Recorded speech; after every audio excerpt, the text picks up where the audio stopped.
Hello friends, good evening, जय श्री कृष्ण।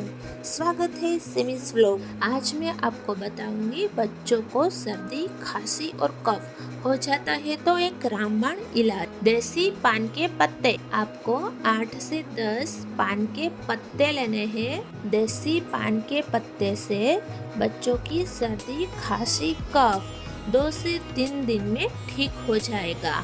बच्चों के लिए जो विक्स बाम आता है, बेबी रब विक्स बाम वो लेना है और 2-3 पत्ते पे विक्स बाम लगाना है। अब लोहे का तवा लेना है और लोहे के तवे पर पान के पत्ते को गरम करना है। हल्का सा गरम हो जाए उसके बाद बच्चों की छाती पे हल्का सा गरम ही लगाना है। ऐसे ही दोपहर के टाइम और रात को सोने के टाइम बच्चों को 2 बार लगाना है।